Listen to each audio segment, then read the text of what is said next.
Guys welcome back to our channel friends. ఇప్పుడైతే మన HF Deluxe బండ్లో అయితే ఇప్పుడు కీ ఆన్ చేయగానే మన బండ్లో అయితే పవర్ సప్లై రావట్లేదు. ఇక్కడ సెల్ఫ్ పట్టినా కూడా సెల్ఫ్ రావట్లేదు, హారన్ రావట్లేదు. సో దీని ప్రాబ్లం వచ్చేసి మనకు ఇక్కడ ఫీజు పోయి ఉంటుంది.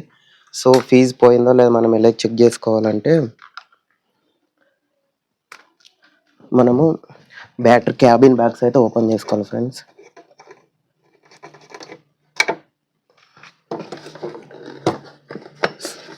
మనకు బ్యాటరీ క్యాబిన్ ఓపెన్ చేయగానే మనకి ఇది వచ్చి ఫీజ్ బాక్స్ అనమాట.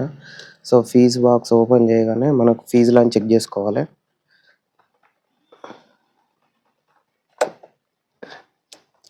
ఫీజులను చెక్ చేసుకున్న తర్వాత మనకి ఇక్కడ ఏర్పడుతుంది ఫ్రెండ్స్. ఇక్కడ మొత్తం ఇది కరెక్ట్ మనకి ఇక్కడ యూ షేప్లో ఉండాలి. ఇక్కడ మొత్తం ఫెయిల్ అయిపోయినాయి. ఇక్కడ బ్లాక్గా ఏంటంటే ఈ ఫీజు మొత్తం పోయింది. మనమైతే ఈ ఫీజు రిప్లేస్ చేసుకుంటే మాత్రం మనకైతే ఈ రెడ్ కలర్ ఫీజులు 2 పోయినాయి. చూసారు, ఈ 2 ఎంటీ అన్నమాట. ఈ 2 ఏమో ఫీజు ఇన్పుట్. సో ఫీజు పెట్టి అయితే ఇప్పుడు బండి స్టార్ట్ చేద్దాం అవుతుందా.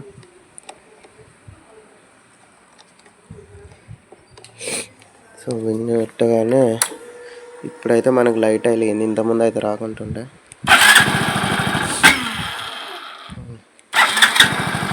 ఇప్పుడైతే బండి స్టార్ట్ అయింది. చూద్దాం మళ్ళీ ఫీజు ఉంటుందా కొట్టేస్తుందా చూడాలి.